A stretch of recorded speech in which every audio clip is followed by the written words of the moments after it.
Welcome this evening. It is great to have you on here on the ANMP 2018 Facebook group.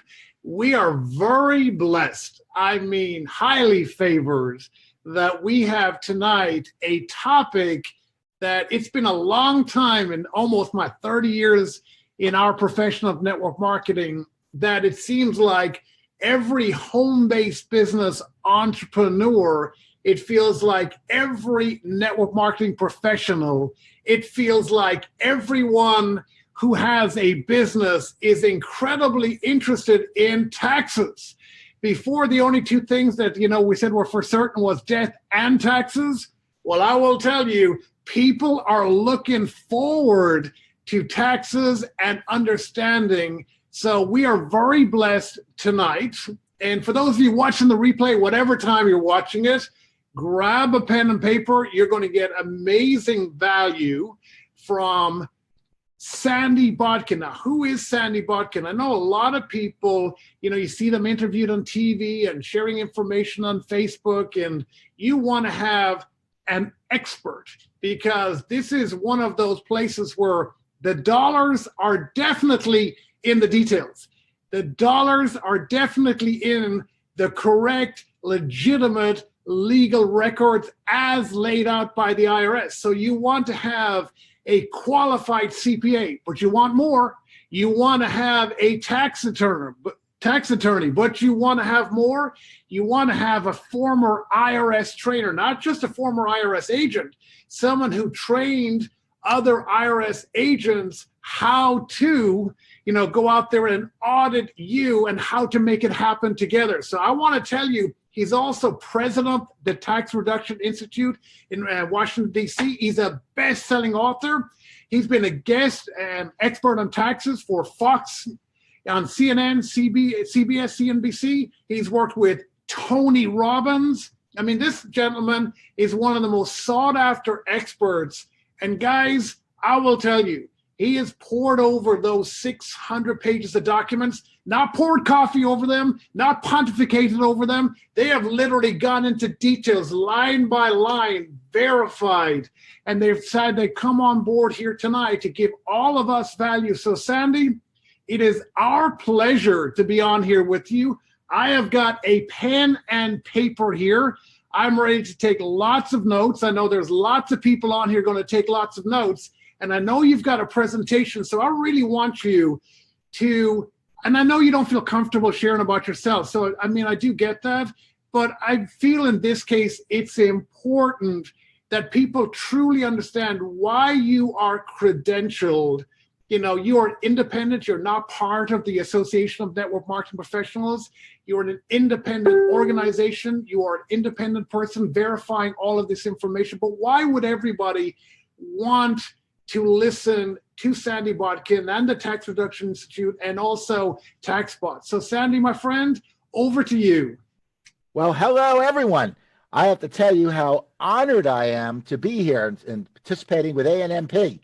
But I'm particularly honored to be speaking to all of you, self-employed individuals. Heck, my parents were self-employed. I'm self-employed. And I've always had a lot of respect for anybody who's willing to take a little more risk in order to make a lot more money. Now, let me give you a little background about me, and I'll do I think Garrett did a terrific job, and I'll just do a Dun & Bradstreet version. I'm a CPA, I'm a tax attorney, and unlike other CPAs, I'm a former IRS trainer of attorneys around in their corporate tax division. So if you think of an IRS agent as a rat, I guess that makes me the head rodent. And I've been lecturing at my company called the Tax Reduction Institute for well over 30 years.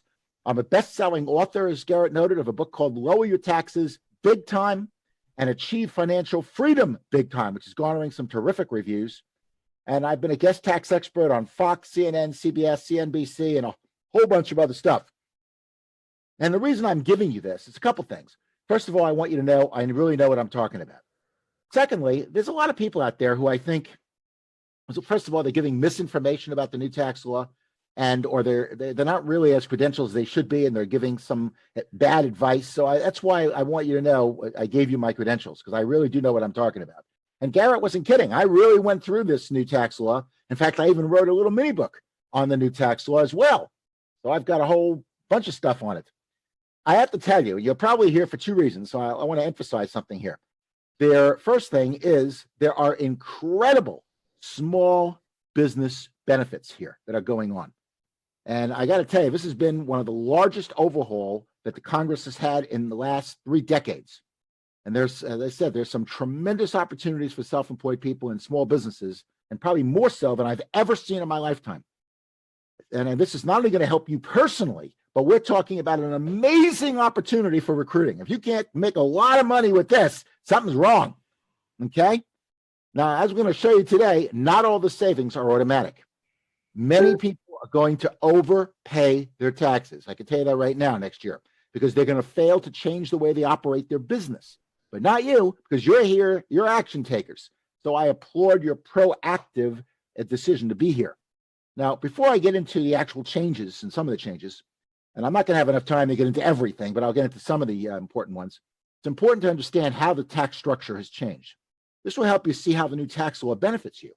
To accomplish this, we first need to know who the players of the game are. First of all, there's Congress, and they're the ones that make the rules and how income and taxes work between the other players. So if you like something, if you don't like something, you blame Congress. It's not IRS, okay? The other players are you, your business, and of course the IRS. Now, I want to address something that's been talked about in a lot of media because it's caused a lot of confusion, I think, for small businesses and self-employed people. And frankly, it may not even apply to most of you, but another big bonus that hasn't been explained very clearly, and we're going to discuss this in the next slide.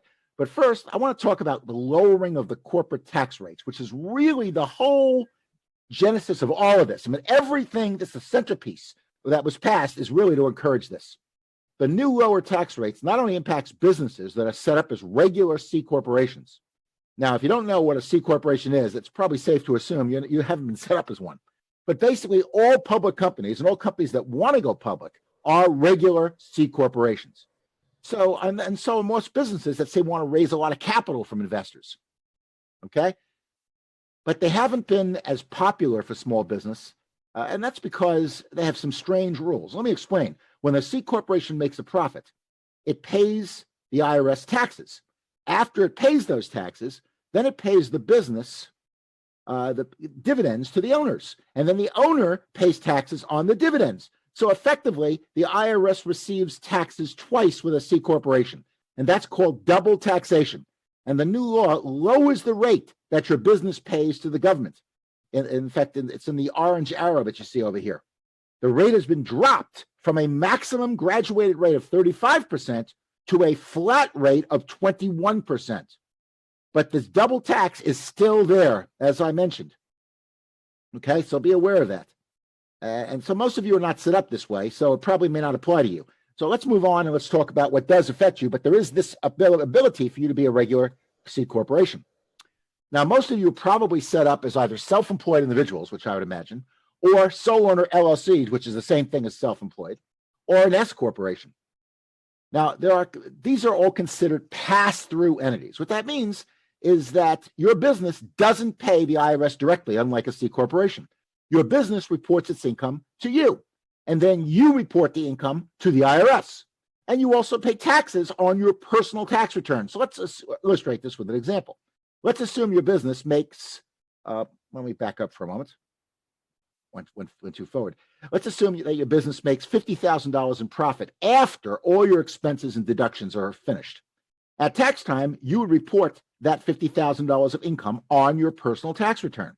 But before you pay the IRS, we have to add it in and take any other personal income you might have. And it's highly likely that you probably do have other personal income. For example, if you have another job, you add that in. Or maybe your spouse has a job, that gets added in. In addition, maybe you sold some property.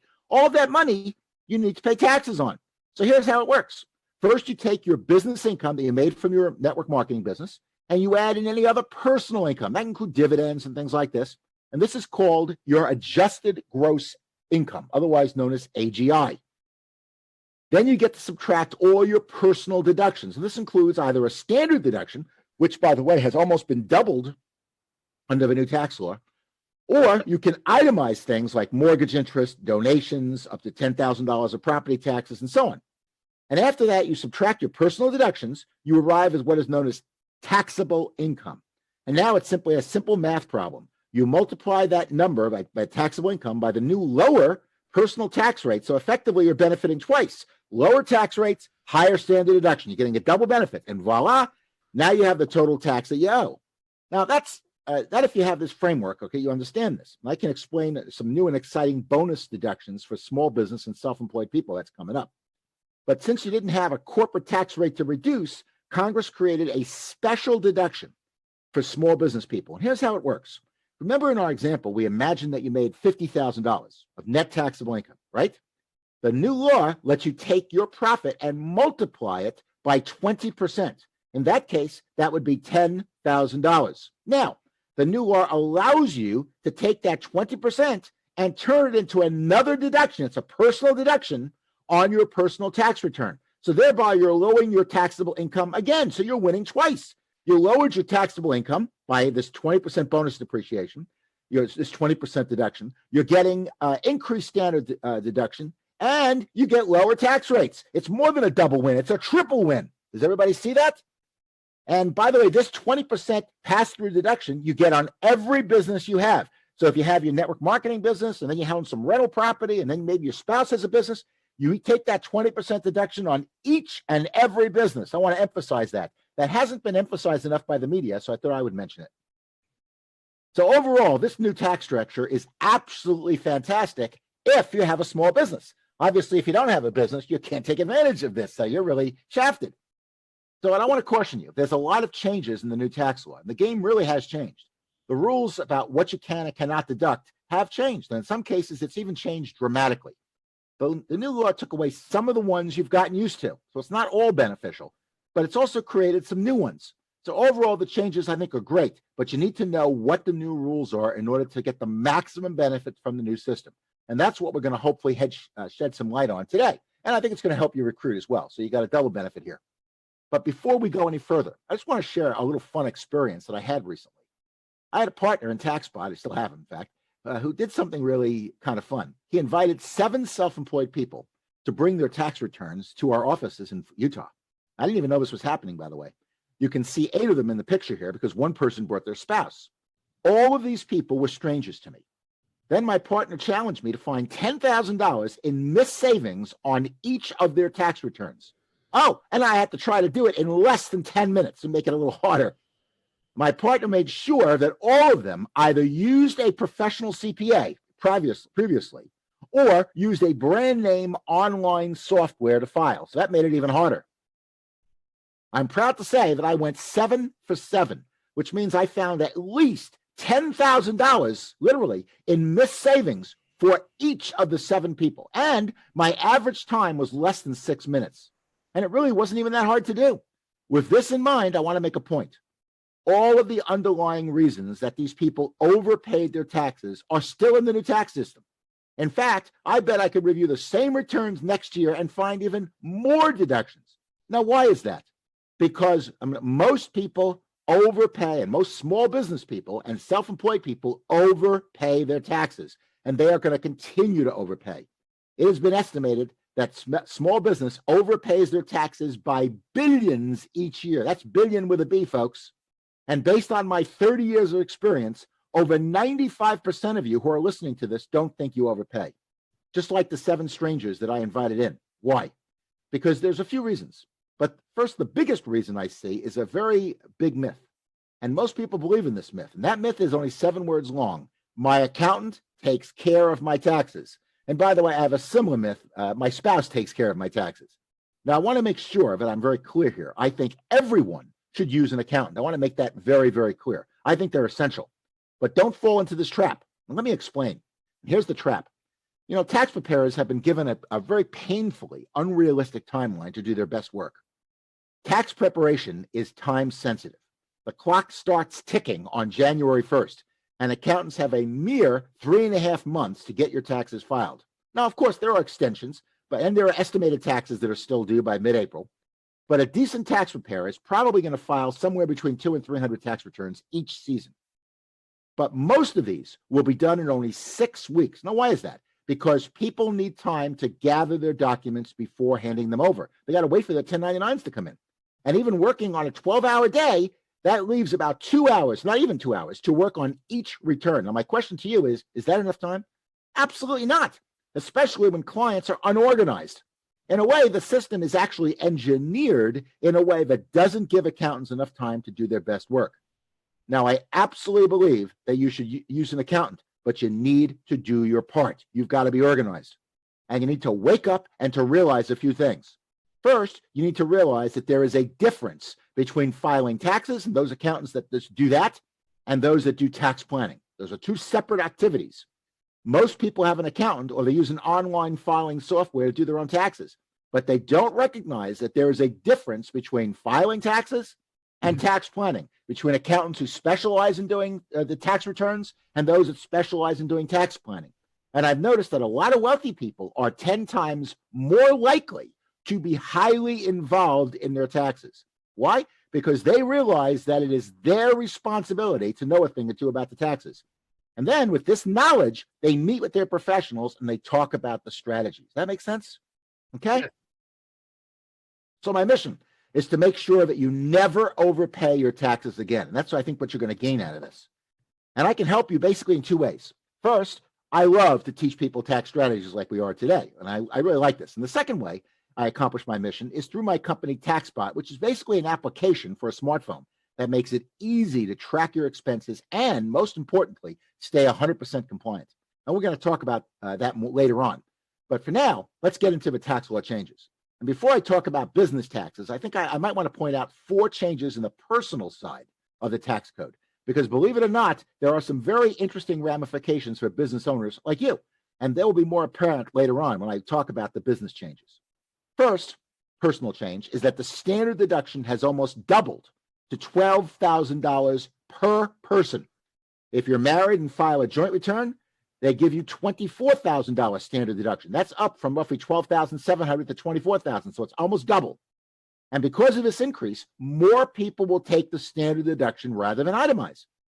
This is much higher threshold to meet, and later we're going to show you how this affects your business, by the way. But I just want to point this out. Next, property taxes and state and local income taxes have had a $10,000 cap put on them. And this is really affect those people who are in states with high property taxes and high income taxes, especially places like New York and California and Maryland, a couple others. Now let's do an example. Let's assume that you had property taxes of $8,000 on your primary residence. And in addition, you owed the state $6,000, say, in income tax. You add these totals together, and that gives you $14,000. Now, under the new tax law, you can only deduct up to $10,000. This results in a lost deduction of $4,000. And we're going to come back to this in the business section later, by the way. I just want to also point this out. A third change in the law on the personal side is that you can only deduct mortgage interest of up to $750,000 of debt on your primary residence. Now, they don't care if you're paying 18% interest. All they're saying is you can only deduct the interest on the up to $750,000 of debt, whatever that interest is. And you can't deduct any interest on a home equity line of credit. So if you have a home equity line, you can't write that off anymore. You're not grandfathered in, it's it. Now, all of you have a home loan probably greater than $750,000, or many of you may. And not all of you I know do have that, but some of you do. And if you have a home equity line of credit, that you're not going to be able to write that off. So later, we're going to show you an interesting loophole that you're going to like for business owners. As you can tell, there's a lot of good things for business owners. The new law also reduced the threshold for deducting medical expenses from 10% of adjusted gross earnings to 7.5%. Now, this is a law that most people don't even know about because it works like this. If you have high medical expenses totaling more than 7.5% of your adjusted gross income, then you get to take this deduction. Basically, you can deduct the greater of anything over 7.5% of your adjusted gross earnings. So let's take an example. Let's say you made $100,000 of adjusted gross earnings and you had $10,000 in medical deductions. Then you could deduct anything greater than $7,500, which is 7.5% of the $100,000. So in effect, you get to deduct $2,500 of medical expenses. Now, most of you don't fit in this scenario, but I bring it up because there is some incredible things you can do in your business that will allow you to deduct a ton of medical expenses. In fact, to be able to deduct potentially all 10,000 of these expenses, even if your expenses are not that high, even if it doesn't exceed the threshold, okay? And I'm going to get into that later in the seminar. So I think you're going to find this really, really good. All right, this is enough on the personal side. Now I want to talk to you about business deductions. Before I do, I want to give you a little bit of a warning, sort of like a public service announcement. You know, the tax game is a very different game with the new tax law. It really is. And now it's even more important than ever before to keep good tax records, which means having a good tax tracker. And I can't emphasize that enough. With these changes, there's going to be a few rocky years ahead of transition for businesses and for accountants. Mistakes are frankly going to be made, and the business deductions have improved so much that the IRS is likely going to be looking very closely at your business deductions. But even before the new laws came into effect, get this, the IRS won 88%, think about that, of audits it performed. I think that's incredible. The number one reason that they won was the taxpayers didn't have adequate backup records. I mean, to me, that's a stupid reason, but they didn't. And when I say, I mean, what kind of records do I mean? I mean things like mileage logs, receipts, and other important records. These are things that are needed in addition to financial statements and bank statements. Think of an audit, by the way, like a criminal investigation. I don't know if you like watching these criminal things like Law and Order, SVU, and things like that. You know, if you're a suspect in a murder case, what's the first thing the detective asks for? It's your alibi. A good alibi will prove that you're not guilty. The IRS operates the same way. They want a proof of your expenses and of your deductions. Back up for a moment. However, and here's my point, in an alibi, you're assumed, basically, in an audit, you are assumed guilty until you prove your innocence. And by the way, a credit card or bank statement will not be enough for the IRS. If you don't have receipts or mileage logs, then your deductions can be completely disallowed. I want to emphasize that. But if you follow the rules and you keep good documentation, then you have absolutely nothing to worry about. You will simply breeze through an audit. And I have proof of that. We have a testimonial on that too. Okay, that's the end of my public service announcement. Let's talk about saving money on taxes, which is one of my favorite things to do, actually. We're going to start off with automobile deductions. Under the new tax law, automobile deductions are insanely better if you're in business. I mean, to me, if you don't have a business, you're really brain dead. Seriously. It's just unbelievably better. And if you know the rules and do it right, you're going to have tremendous amount of deductions. Now, first you need to know that there are two methods of deducting your automobile in your business. The first is what is called the IRS standard mileage rates, and the other is the actual method. But first, let's talk about the IRS standard mileage rates. The standard mileage rates is used most often because it's easy to implement and it's simple. They say that it's easy. It is very straightforward. Basically, the IRS gives you a deduction for every business mile you drive for business. And the rate fluctuates from year to year based on inflation and other metrics. This year, for example, the rate is 54.5 cents a mile. And by the way, who determines how many business miles we drive? Does the IRS or do we? And the answer is we do. And how do we do it? I'll give you a hint. You're a tax tracker or you're a tax organizer, okay? If you use the IRS method, you don't get to write off expenses like oil changes and gasoline and things like that and other car expenses. This is sort of a shortcut method. You simply take your business mileage that you've tracked in your mileage log and you multiply it by 54.5 cents to get your deduction for the year. So in our example, let's say we have 15,000 business miles multiplied by the mileage rate of 54.5 cents. That gives you a deduction of $8,175. It's neat and sweet.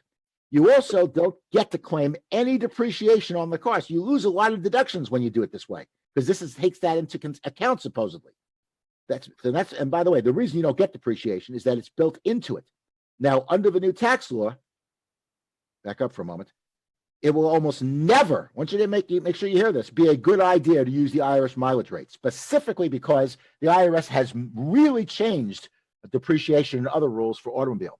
So unless you drive a really old car and you don't want to buy a new one, you're going to see why in a few minutes why you should never use the IRS method, or very rarely. Now, before we discuss this next method, I want to introduce you to a concept called business usage, because you need to understand this. Business usage is actually pretty straightforward. It's the percentage you use an asset like a car for business when compared to, say, your personal usage. So to determine the business usage of a vehicle, here's the formula. You simply you take your business mileage and divide it by your total mileage that you drove for business for the year. And that's the business usage. In this example, let's assume you drove 8,000 business miles out of a total of 12,000 miles driven for the year. In this case, your business usage would be 66%. And therefore, 66% of all the automobile deductions for gas and oil and depreciation and so on is what you write off. So I want you to remember this concept because we're going to use it in a moment. Okay, the second method, which is the method I recommend for deducting your car, is called the actual method. With the actual method, you need to keep track of all your expenses for your car throughout the year. These are things like gas, oil changes, repairs, insurance, wash, wax, and so on, and like the like. And we multiply that by the total of our business use percentage for the year. So let's get an example. If our vehicle expenses added up to, say, $12,000 for the year, and we drove 80% of our mileage for business, then the operating part of our deduction would be 80% of $12,000 or $9,600. But we're not quite done yet because we get to depreciate our assets and take another deduction on top of that.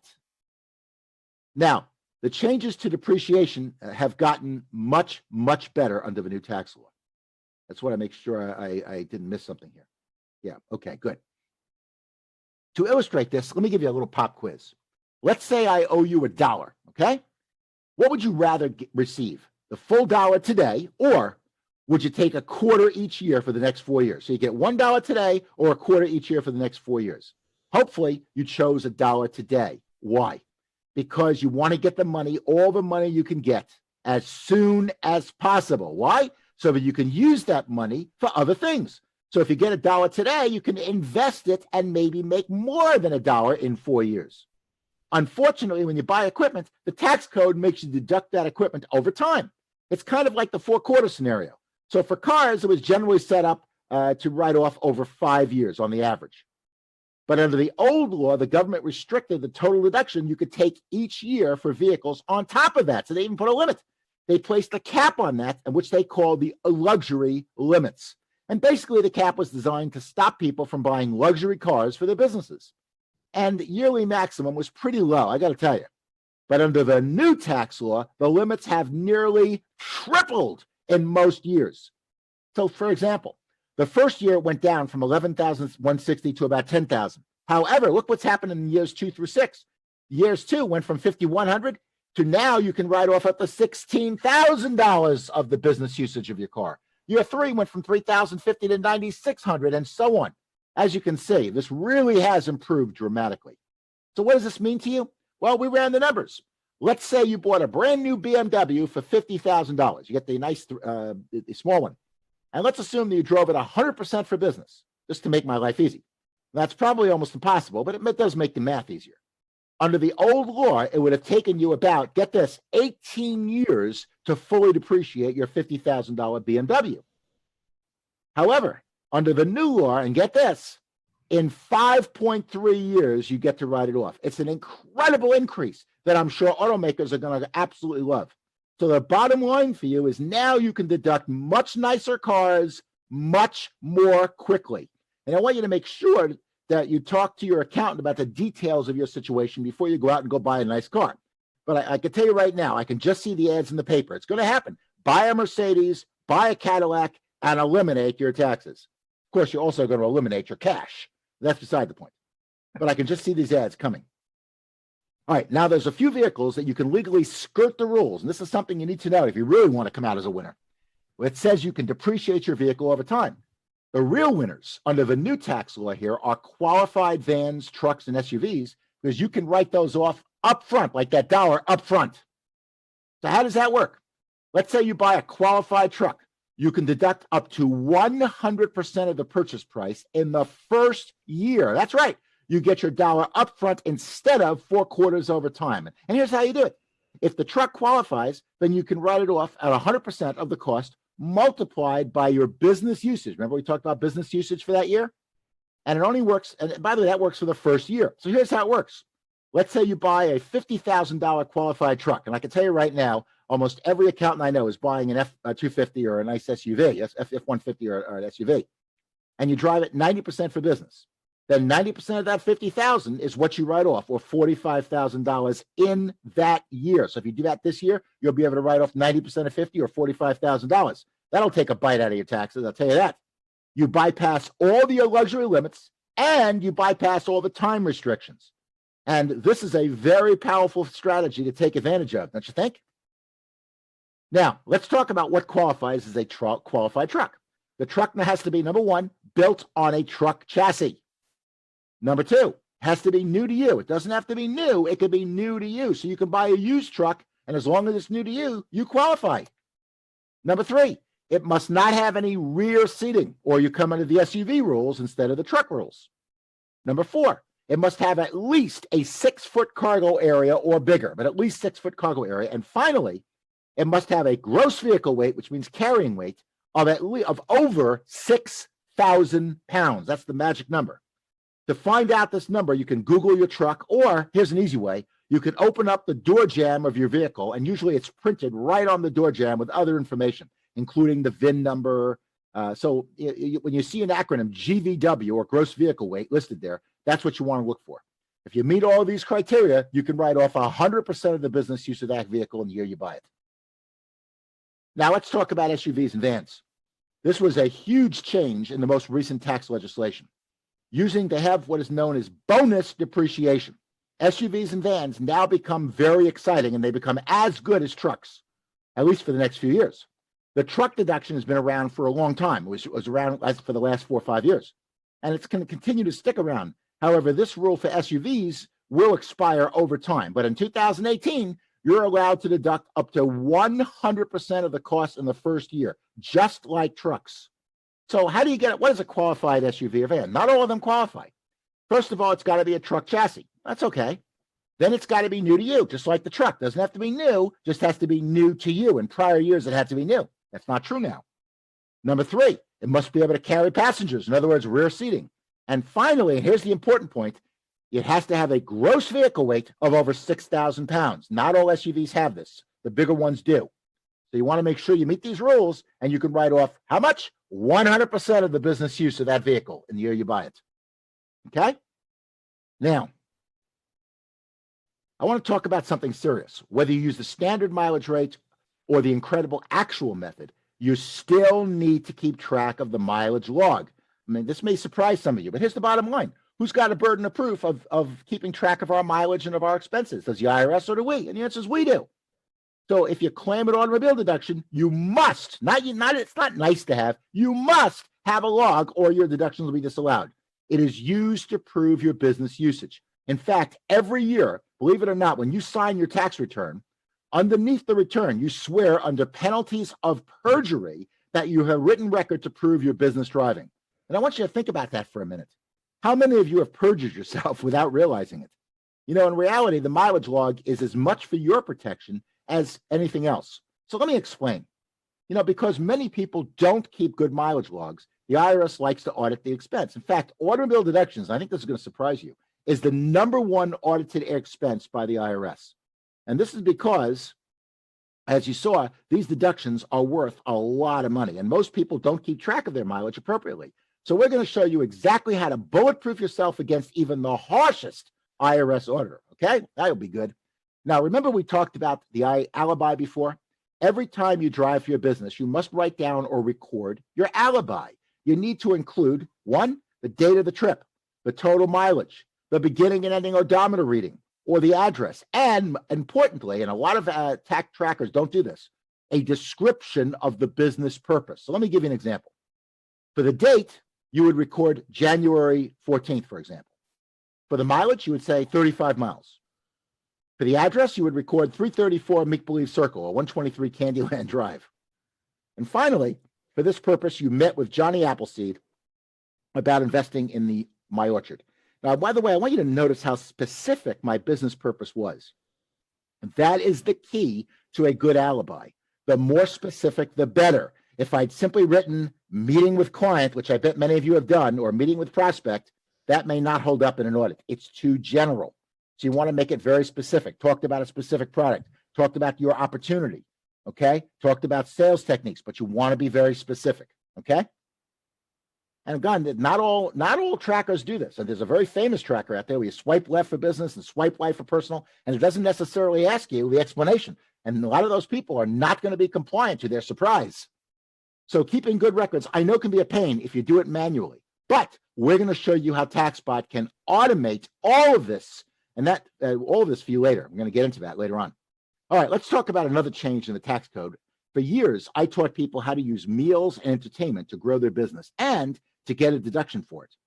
Now, back when they were debating the tax cuts, they were considering getting rid of all meals and entertainment deductions for business. And there were some changes. However, taking a client or prospect out for a meal is still, in our opinion, it's not that clear in the tax code, but in our opinion, it is still deductible at 50% like it was before. And most of the tax practitioners that I've spoken with have said that they believe the new law does not change the fact that you can still deduct meals at a restaurant.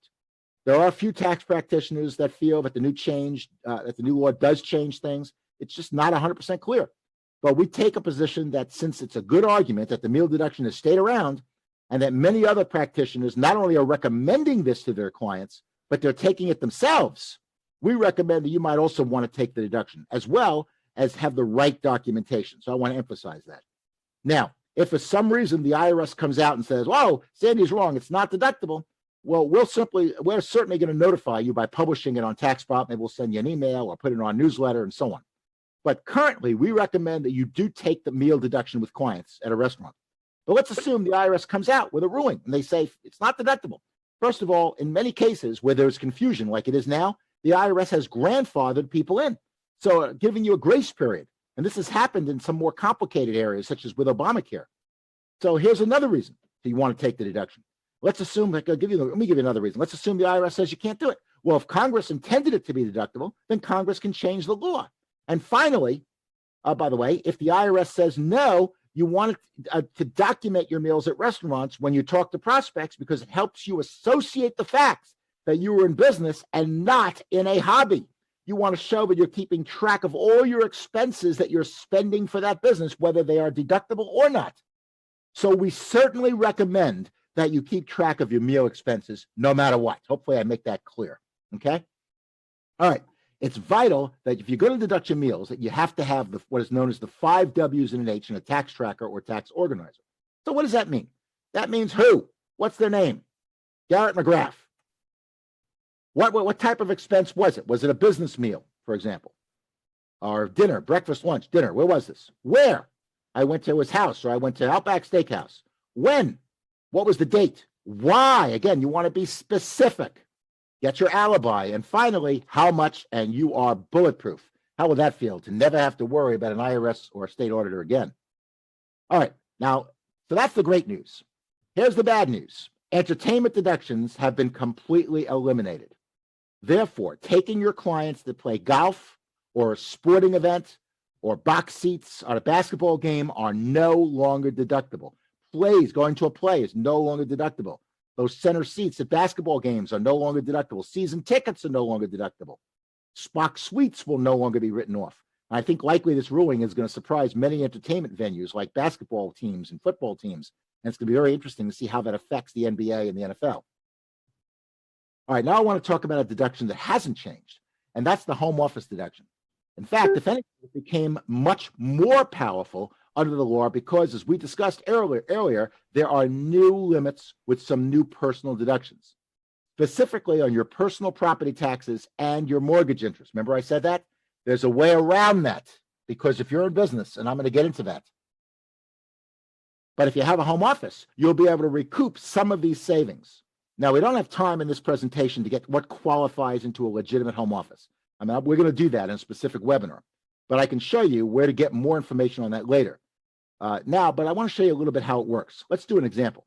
Let's assume that you have 3,000 square foot house and you have a qualified home office of 300 square feet. Okay? So roughly 10% of the total square foot is used for business. Now, that allows me to write off 10% of my qualified home office expenses, which includes 10% of my mortgage interest as a business expense, plus 10% of my property taxes. Thus, the home office allows you to transform some of those personal deductions that are subject to limits into business deductions with a home office. And you can also deduct all sorts of things like utilities that weren't deductible before, repairs, insurance, alarm service, lawn care, and much, much more. And by the way, that's in addition to claiming the $10,000 of property taxes as an itemized deduction. This is all in addition, okay? This is a way of getting around the mortgage interest limits on $750,000 of debt, getting around the property tax limits of $10,000. This is a way by claiming a home office. But again, if you got to be in business, if you want to claim a home office, which is one of the advantages why you want to be in business. All right, next I want to talk about medical expenses. Now remember, at the very beginning, I said that you have to have very high medical expenses in order to get a deduction because it has to exceed 7.5% of your adjusted gross income. Anything beyond that can be written off. Remember I said that? And that's a pretty high threshold for most people. But there's something that many self-employed people can do to write off all or potentially all of their medical expenses without a threshold. Yes, you heard me right. You can actually avoid the 7.5% threshold, and the deduction starts at $1. So you don't have any threshold to meet, and you get a deduction. As a business deduction, you also deduct Social Security and FICA taxes. Okay, all of these are in addition. So what's this tax planning strategy? And this is something I use personally. So if you know it's good for me, it's good for you too. It's called a health reimbursement arrangement, otherwise known as HRA. And I got to tell you, it is worth its weight in gold. And here's how it works. There's a rule that allows small business people to put in place a plan that reimburses employees for all medical expenses that are not covered by insurance. Now, you don't hear about that very much in corporate America these days, because Fortune 500 companies can afford to pay for all their employees' out-of-pocket medical expenses. So it becomes prohibitively expensive. They can barely afford to pay for their health insurance as it is, especially with the way Obamacare has gone up in premium. But this is where it works great for small business owners. Usually how this works is that you hire your spouse in your self-employed business to do something related to your business. It could be part-time in your business or full-time, doesn't matter. It doesn't have to be that much. It could be filing paperwork, for example. It could be bookkeeping. It could be delivering products. Now, if your spouse is already involved in your business, then you don't have to change anything. All you need to do is to get an approved plan in place. Now, with your spouse as a legitimate employee of your business, you can offer to reimburse them for out-of-pocket medical expenses, for all their out-of-pocket expenses, and here's the key, for family members as well. And who do you think are members of the family? You and your kids, your dependent kids. And now you can cover your entire family, including yourself. I mean, if that isn't cool, if that doesn't knock you out of your chair, I give up. You won't need an enema. And that's also deductible under the HRA, okay? You get a prescription. Now, we're going to send you, if you want, we can send you a lot more information on this if you're interested. And I can't imagine why you wouldn't be interested. But so either put your name in the chat window and we can send you some information on this, or we can send you an email after the webinar. And by the way, this webinar is being recorded and you will get the recording. And by the way, this is a strategy that is absolutely fully approved by the IRS. I know my partner did this and he saved something like $24,000 over the last 3 or 4 years alone on medical and dental expenses. I mean, what's it worth just to write off braces? Okay. So I highly recommend that you do this. All right. You know, we're running low on time, so I basically can't go on forever. But I hope that this gives you a little insight into some of the ways that tax law has changed. You know, the rules have really been altered. And if you know about them, you can maximize the benefits that you can get out of the new tax laws, like the HRA, for example. The biggest thing that you can do for your business this year is to get a grasp on the changes as soon as possible. You can't wait for your accountant to teach you this stuff. Now, why is that? Tax preparers are entering the busiest time of the year, and they're going to be swamped filing your 2017 taxes under the old code. The first half of the season is spent trying to get new clients and get documents from their existing ones. And the second half is spent filing returns because of the crazy schedule. Many tax accountants won't have time to get trained on the new tax law until after the busy season. At that point, you've missed out on 5 to 6 months of tax deductions that you could have been using. You really need this information as soon as possible. I can't emphasize that enough. That way you can make changes in how you think and even how you run your business. Maybe you want to be a different entity and do it as close to January 1st as possible. Does that make sense? Now, to help those of you interested in learning more, we have recently updated our Taxbot University course.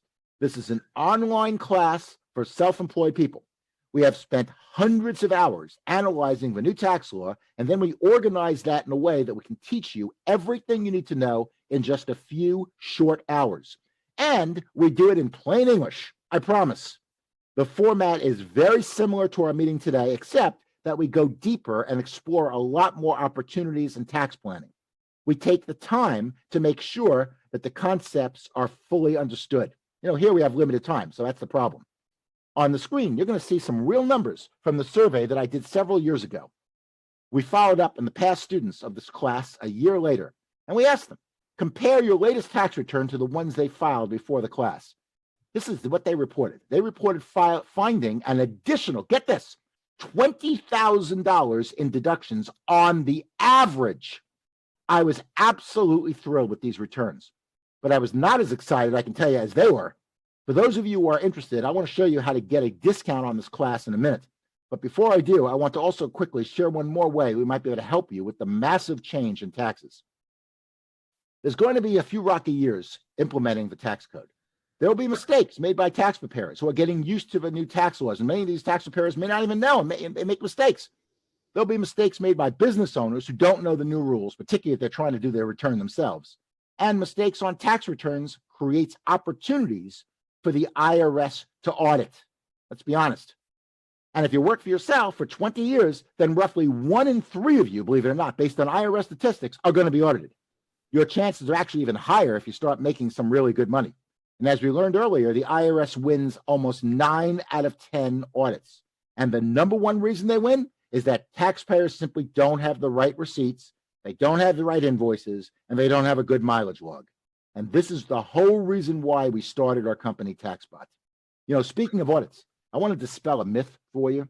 Many people believe that if their chance of being audited is so low that it's nothing to worry about. Well, I hate to tell you, to be the bearer of bad news, but if you're self-employed, you may be as much as a 700% more likely to be audited than someone who is an employee. I want that to sink in. Taxbot, by the way, is an application for smartphone that we developed to stop even the smartest tax auditor in their tracks. It is designed to automatically, and I do mean automatically, track mileage expenses and receipts according to both IRS and Canada Revenue Agency standards. So it works in Canada too. First, Taxbot can automatically track your mileage for you, so you don't have to remember to do it. If you're like most people, when you get into your car, your mind is focused on your next meeting, or perhaps you're thinking about all the other things you need to get done or some looming deadline, but I'm sure you're not thinking about tracking your mileage. With Taxbot, you don't need to worry about it. Taxbot can sense when you're driving. It actually turns itself on, if you can believe that. It effortlessly tracks all of your driving in the background, so you don't have to remember to do it. And later, when you have a few seconds, you can easily identify what you need to do, okay, and classify your business trips. When I open up the application, the Taxbot application, so the bottom line is that Taxbot is integrated with a GPS system, and that's how it works so well. When I just open up Taxbot, I'm going to see my trips, including the timestamp, the total mileage, and the addresses. Plus, I actually see a map of each trip, which, by the way, very few expense applications have this information. I can easily identify which trips were deductible for business and save them through the phone. Taxbot makes sure that you get the information you need to stay absolutely bulletproof, even against the smartest IRS auditor. Let's talk about automating with the expense tracker. So that's enough of the mileage tracker. When you set up Taxbot, just like all other accounting applications, you basically connect your business credit card or you connect your checking account. Once connected, Taxbot gets read-only access to see your expenses. Now, with the banking or credit card connected, all you do, and this is all I do actually, is simply snap pictures of the receipts as I get them. Then Taxbot will take the picture, read the information off the receipt, so you don't have to type it in manually. It will then automatically match the receipt with the right expense for bank account. After that, I will fill in the missing information so that I have my bulletproof alibi. You see how much time this is going to save you? It reads it for you. With Taxbot, you don't have to worry about getting audited because you will know that the IRS agent or revenue agent or Canada Revenue Agent will be absolutely blown away by your records. And here's a great testimonial by Regina Covemis. I don't even know who she was. She's one of our customers.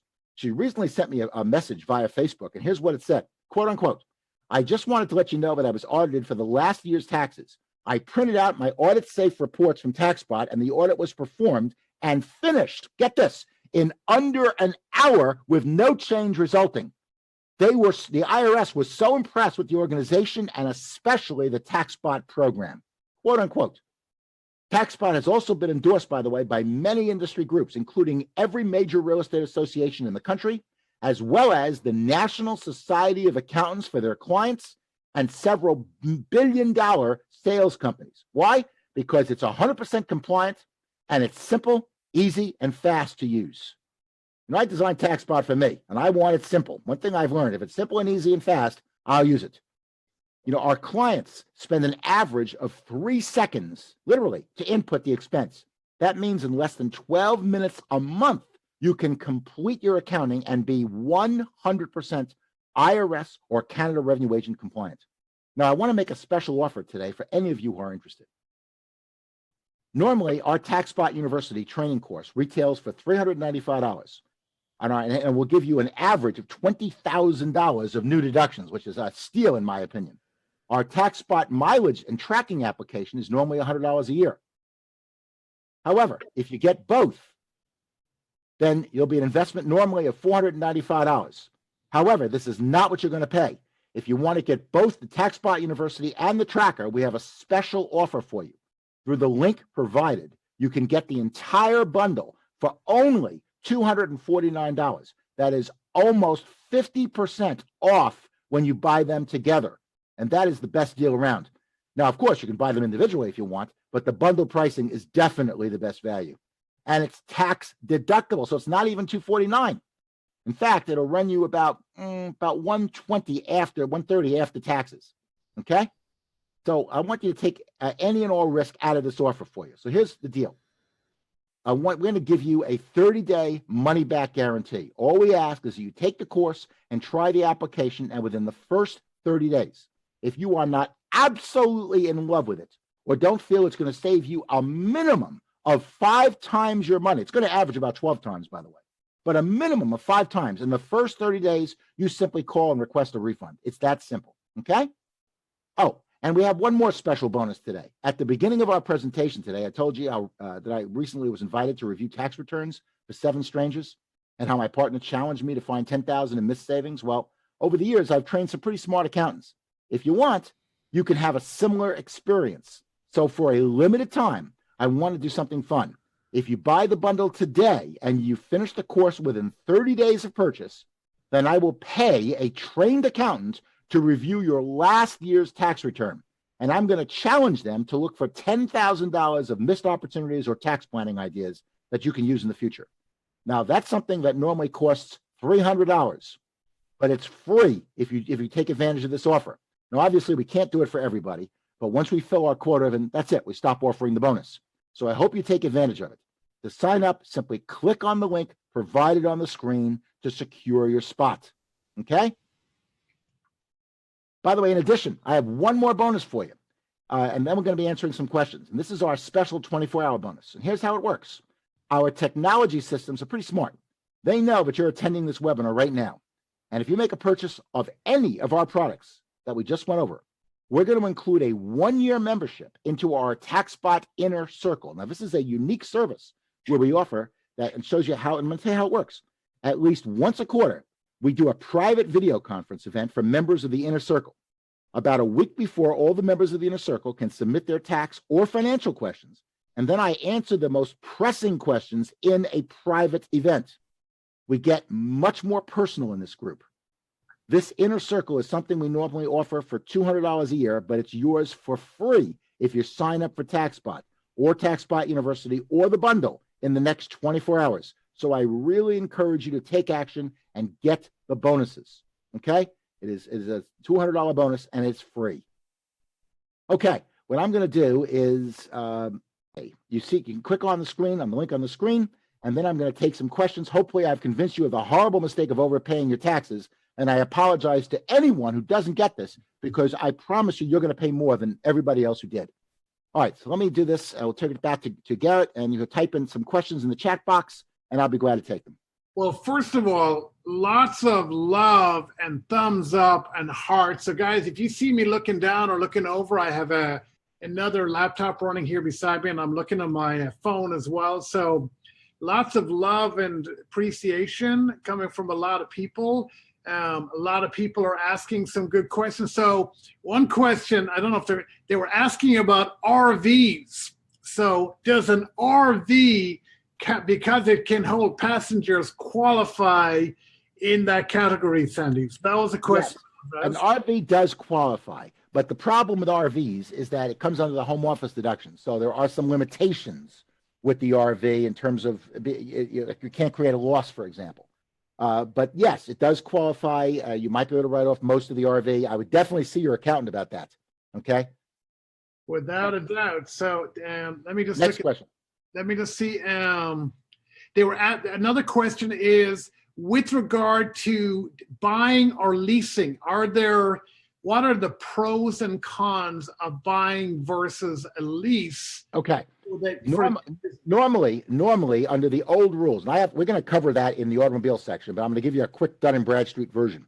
Under the old rules, leasing was fine, and it was recommended if you generally kept your car for 3 years or less, you didn't get that immediate write-off of the car, and you put on less than 15,000 miles a year. Under the new rules, it's almost always better to buy the car because the depreciation benefits are enormous. Mm-hmm. So under the new rules, buying normally way exceeds the benefit of leasing. Maybe if you keep a car for 1 or 2 years and you trade in every 2 years so you don't get that much depreciation, and you don't put on over 15,000 miles per year so you don't have any big penalties, then leasing might be okay. If you have really bad credit, it's usually easier to lease than to buy. But in most circumstances now, buying is better than leasing. Great. Another question, are HRAs still limited to business entities only? HRAs are available to business entities only. Remember I said, if you can't recruit now this year, something's wrong. You can set up the HRAs, but you got to be some kind of business. You got to be self-employed. You got to be a corporation. With self-employed, you hire your spouse. A regular corporation, you don't need to do that. Put it in your minutes. S-corps do have some limitations. It's still available, but there are some limitations. But it's only available for business people. It's normally not available for employees unless the employer sets it up. So there are people asking about also, will they initially have enough with Taxbot without the additional information? In other words, without the Taxbot University, can they still get Taxbots? Yes. As I said, any of our products can be gotten individually. And you will be part of our inner circle if you get invest in any of our products. I highly recommend, we're talking about the difference between $100 and $247 to be able to get the extra bonus, not to mention get access to information that's going to put an average of $20,000 in your pocket over the next, each year in deductions. But, if you don't want to spend $147 for that, hey, I don't know what to tell you. But if you want to just get Taxbot, that's fine. It is available by itself. So what if you've got multiple businesses? In other words, you have a home-based business, you have another business, you're a W-2. All of these, do you need to have multiple Taxbots? Oh, good question. I'm glad you asked that. That's a great question. Taxbot is available for multiple businesses and multiple cars simultaneously on one account. So let's say you've got a business and your spouse has a business and your kids have a business. Each of you can use Taxbot on one account. You'll get separate reports. So you do not need separate accounts, separate Taxbots for each business. It works on multiple businesses and multiple cars. So does a fifth wheel qualify? I don't know what a fifth wheel is. Yes, I guess it does. By the way, Taxbot also works on the Droid and iPhone and the web as well. So if I've got a Droid, I have an iPhone, my wife has a Droid. Even though we have different devices, we can both use Taxbot on the same account, even if we have different devices. I want to emphasize that. Perfect. A couple of questions people ask is married couples, they can share the Taxbot and use as separate vehicles, which you just answered. What is your opinion about having a business in an irrevocable trust? I normally don't like them because trusts particularly have very high tax rates, much higher than individuals. I mean, for example, you hit the very top tax rates with individuals around $1 million, where with a trust, with an irrevocable trust, you hit the top tax rates around $19,000. I mean, it's huge difference. Then you got to get the money out of the trust. I mean, it's just a pain. I would recommend an LLC or a corporation. Forget about the trust. Now, Okay. if you want to own the corporate stock in trust, or if you want to own the LLC in the trust or something like that for estate planning purposes, like a revocable trust, then I don't have a problem with that. But I wouldn't put the actual business in the trust itself. Can you qualify as a single person to use that HRA? Because you gave the example of I think it was a husband. A single person can use an HRA if they're a regular corporation only, generally. That's the only time a single person uses an HRA. So instead of an HRA, if you're single, if you don't want to incorporate, if you want to be a regular corporation, then you would set up something called an HSA, a health savings account. And those you can set up with most financial institutions, most banks, things like that. It's not, I don't think it's, in fact, you can do both if you do it right. But the point is you still have something available to you, even if you're single. Okay.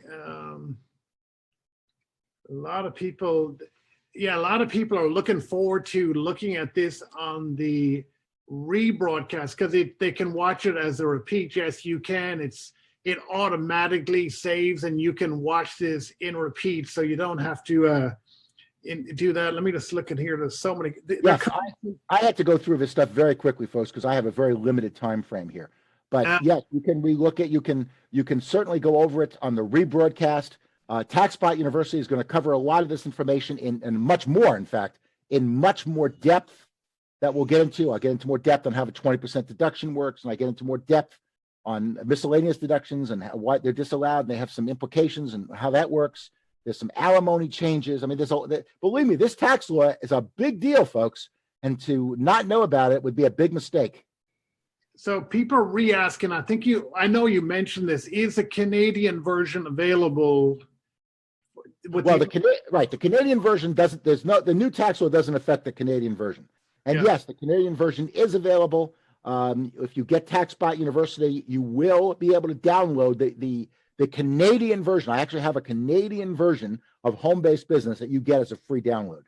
So what they're trying to get clear in their mind, the offer that you have here, which is Taxbot for $100 and Taxbot University for $395, which is $495, and then it's only $247. Is that the correct offer for them to take out? Because there's a lot of people I can see waving Canadian flags. That is correct. And they will get access to my inner circle where I'll be able to answer questions for them, and they get the Canadian tax advantage of home-based business as a download. It's not the U.S. system. It's a Canadian system designed by me, designed by with help from the Rulings Directorate of Canada Revenue Agency, and including Deloitte Touche, some help from Deloitte Touche. Okay. Up in Ottawa, by the way. Hey, Garrett, this is Jake. Can you hear me? I can hear you loud and clearly, sir. Great. Hey, Jake, just to clarify on that really quick. So the Canadian course is an audio course, whereas the new tax law one for the U.S. is video. So I just want to make that distinction. And you do need to, if you are in Canada, and you do purchase, then you need to just email us and we will get you the Canadian version. It doesn't automatically populate when you purchase, but it is available. Okay, but they just need to tell you that they are, that they are Canadian. Correct. So just email us after you purchase at support@Taxbot, and we will get you the Canadian access. Okay, that's great. And let me just look at. They're coming. I got the lifetime membership. People. There's lots of just fantastic love pouring your way. Is there an advantage to charge? Is there an advantage to change from a sole proprietor to an S corp or LLC with the new tax changes? Yes. Particularly if you're making over a certain income. There are a couple of advantages to being an S corp. One advantage is you can pay yourself part dividend, part salary, and the dividend is not subject to FICA taxes. So if you're making 100,000, 150, you might want to consider that. But it's particularly advantage when you're making over, and there's special reasons for this, over 415,000 as a married individual, net taxable income. That's net of everything. Or over 207,500 as a single individual. Now you might wonder why those specific numbers. I don't have time to get into it. Just take my word for it. When you're making over those numbers, being an S corporation becomes very important because that 20% deduction is based on the salaries paid by your company, and there's a limitation of 50% of salaries. So by having salaries, you'll be able to claim that 20% deduction. Whereas if you say as a self-employed person and make $500,000 a year, there's probably no salary, so you won't get the 20% deduction. That's why being an S corporation, when you make a lot of money, over 415,000 married, net taxable income, or over 207,500 single, net taxable income, you want to be an S corporation pretty much for sure, or a regular corporation, So there's a question here, commuting with a home office, is that still, how does that work? Same rules. It always has worked. If your home is your principal place of business, there's no commute for that business, now, if you're going from your home office to a job that you work at, well, then it is commute. Then that is commuting. What if you're already a Taxbot user? What is the charge for the Taxbot University? Is it just an additional $147 upgrade? If you call our office, if you're already a Taxbot user, you have a couple options. We can add a year to your subscription, and you get that for the $247 price. Or you can call our office for the upgrade, and we'll give you the upgrade. Okay, you can have a choice. Okay. You know what? It's getting kind of late. I can take two more questions, then we got to go. Yeah, I mean, people are asking the same question you were asking about. Does it work in a Droid, and does it work in Apple? Yes. Works in a Droid, works in an Apple, and works on different devices simultaneously. If you're currently using Quicken, can this transfer easy to Taxbot? All right. Taxbot right now does not integrate directly with Quicken. We may eventually do it. We're probably working on the programming, in fact, while you're mentioning it. But no, it doesn't directly. You can easily input it into Taxbot, but you would do that individually. You wouldn't. It's not an automatic download or something like that goes into Taxbot. All right, there are the two questions. It was going so fast, Sandy. I mean, it's very challenging for me to see all of them. So any one of you that we will be actively go through and look at the chat roll after this tonight. So I just want to share that with you, but please don't feel that I was being rude or ignoring you. I'm looking at the chat roll in addition on the phone. So I'm watching this on my laptop. I'm trying to look and stay going on my phone. So I want to add something. Taxbot can be either in addition to or in lieu of Quicken. I mean, Quicken does not replace Taxbot. Taxbot is a tracker. It has mileage tracking. It has expense tracking. It has all special features like it reads the receipts and then inputs it into Taxbot. I mean, this is all in addition to rather than in lieu of. Quicken is more of an accounting system. It keeps track of what things are. Taxbot is an expense tracking system for the IRS. It's what you need for IRS. It's not as much of the accounting system, although it does serve as an accounting system. It's not as an accounting system as it is for expense tracking, for proof. It is your alibi, so to speak, whereas Quicken is just a summary of telling you where you spent your money. So they're really different things. So there's a lot of questions. So just to make sure that those of you that have questions, because I see a lot of them coming in, what Sandy's saying that tomorrow you can go through and ask questions that you have, for example, upgrades, Canada, all these things. They have an office, they have a company, they are a fully operating, fully functional, incredibly robust office. So, you can go back and look at information tonight. You can think about it over the night tonight, what you want to do, and you can get back with them in office hours tomorrow. We will look through the live video chat here tonight and see what we can also help you with. But, if I haven't answered your question, or I shouldn't say I answered, if I hadn't directed your question to Sandy, it's not because I was looking to ignore it. literally on my phone, it is going so fast. I'm trying to just go and read as many of them as I can. That's right. By the way, I do want to mention with Taxbot, unlike a lot of other trackers and other price of software applications, you get a real person. And if you have any questions, you call us up, and we have real customer service in Utah, not in Colombia somewhere with somebody's accent you don't understand. But we're talking real customer service, U.S. Customer service in Utah, that we will answer your questions. We'll walk you through if you have problems. Things happen. You might have maybe you have several software that's a conflict for whatever reason. So we do have that, and we encourage you to use our customer service. So I do want you to know about that.